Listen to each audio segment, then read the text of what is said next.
Alright everyone, it's time for Occult Literature video number 142, Aryan Sun Myths. Now this is more about the religious side than the ethnic side of this particular, late 1800s, early 1900s, very much in vogue subject of people talking about it for half a century. Talking about the origins of sort of the European people. In this case, though, it's literally the origin of religions. Link in the description to my edition of this work on Amazon, second and third to my books blogs. You can find other academic works of a similar nature in the academic category there. You can also find similar works in the spiritual category, I believe, but some of the theosophical writings are similar. Now, we have to look at this in terms of the interest of the public in the time in self-improvement.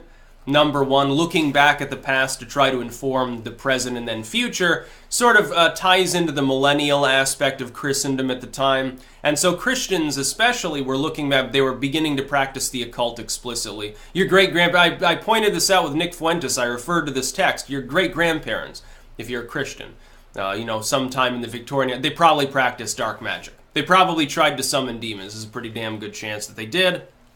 They just then chose not to talk about it so much during the relatively moralistic period of the Depression, sort of falls out of favor. World War II happens, the atomic era rises, and then the old spirituality sort of dissolves until roughly the modern period. We're talking mid to late 2000s. Certainly until the end of the 90s.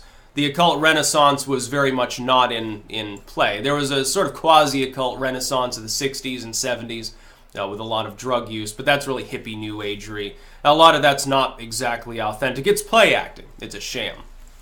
It can be very cute, but it's a sham. It's like, oh, yeah, I'm going to practice this authentic Mesoamerican religion. This dude who totally looks Native American, he's actually just an old hippie dude, gave me a bunch of crystals and told me about the Hopi or something. He gave me drugs, basically. So he invented a new spirituality, claims it's authentic. Spirit told him so.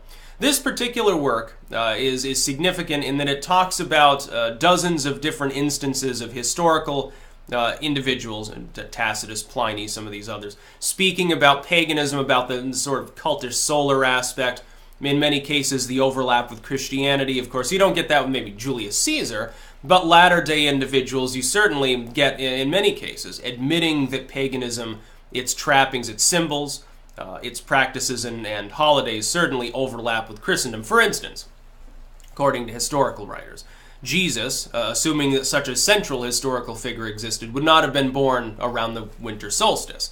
But that's when it's celebrated, specifically because of the overlap with pagan ideology. Easter. Easter as a religious holiday according to Christendom. It's not a Christian holiday. It's literally a lunar festival that celebrates sex and alcohol and things of that nature. By the way, there are a lot of mushrooms and wine going on in some of the northern areas of the barbarian world around the winter solstice at the time. It's basically, hey, let's get high and drunk. There's nothing else to do. There's no sun. And we're hoping the sun will come back, so we're going to have an orgy so we can have children in the subsequent year, when it's relatively warmer. It'd be a great time. That's what they did. It's what Easter's all about. Easter's basically like fucking reproduce. But this text goes further. It goes into Hinduism, Buddhism. It speaks a great deal about Mithra and Krishna, especially as those two figures. You do have a relative lack of some lore, because you've got to understand when this book was written. Some of these particular cultures weren't known about quite so much as they are now. There's less Egyptology going on in the late 1800s than today. Less of it was known about. You've got the Rosetta Stone, I believe, by this time, but you don't have quite as great an understanding. Not everything was, some of it was still in translation. You certainly don't have a great deal of lore about Sumeria. You know a bit about Babylon, but not necessarily those that came thousands of years before. You didn't have Göbekli Tepe, you didn't know existed. A lot of these ruins hadn't been found or were very new and, not completely studied at the time. So it's not 100% complete by modern standards, but the basic principles are definitely true.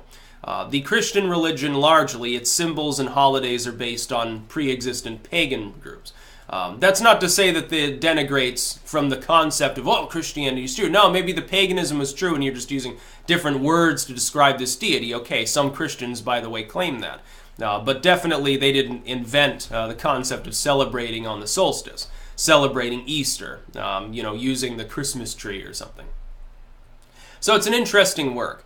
Very, very worthy, touches on dozens of pagan cultures. I find that, generally speaking, around this period, you have a great deal of interest, especially with Hinduism. So that tends to be the one that's covered the most. This one branches out, though, a little bit further. It talks a little bit more about the Mithras and the Bacchuses. It goes into some Greece and Rome as well, which was also in vogue, but when you're talking about this kind of text, generally it's a heavy fixation on Hinduism. If you look at the phallic worship texts, other than those that touch upon physical remains within like the British Isles or something, it's almost all about Hindu and Muslim lore at the time. It's basically Arabia to India, sort of this area. It's being explored. People are interested in these cultures. They had encountered and quantified Mesoamerican lore. They had encountered and quantified, Eastern, sort of the Orthodox, more out there tribal practices, Italian witchcraft with Leland, some of the North African groups, and they knew about Rome and Greece, but still, for the first time in many cases, some of these weird stories were coming out of India and surrounding areas, and they were interesting because to many people they were totally new. You also have, around the end of the 19th century, an extreme rise in the literacy of the middle-class population that was burgeoning at the time. Thus, you have a greater literary audience. Many people, they hadn't encountered any foreign culture before, and they didn't travel quite so much. They relied upon sort of the scientific or spiritual texts that were being written about others that were doing the exploring. And people in the military, in many cases, are mentioned in some of these works as legitimate sources. Those that were capable of speaking the lingo, so to speak. Legitimate sources of religious lore, folklore, compilations were quite common, especially in anything the British were involved in. The British were number one in compiling the folklore. If it pleases the Queen, I would like a sum of money to go exploring in the jungles of Thailand. I think back then it would have been Siam. and I intend to compile this folklore of the native people. It's quite interesting. You should see it. "Oh, yes," says the Queen, "and I will give you plenty of tea for your voyage, young man." That's basically what happened. It was great for science. It wasn't always accurate, but it was interesting anyway. So very, very good work. I had fun editing it because I was reading it twice, going through it. By the way, I removed the footnotes. They were superfluous because most of those are already in the text. The rest are in notes at the end. It was pointless. It's literally like double noting everything for the benefit of a scientific reader, but most of the readers that will be reading my edition probably you're not studying religious history.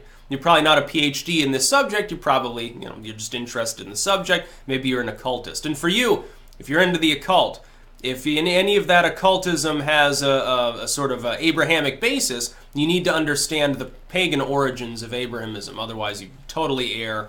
You won't know anything. You're not going to raise any demons. Let's just say that. So again, link in the description of my edition of this work on Amazon, second and third to my books, blogs. Lots of academic titles. If you're into more of the out there sort of anthropology side of the academic world, I think there are about a dozen different works from that, and that's not including the phallic titles.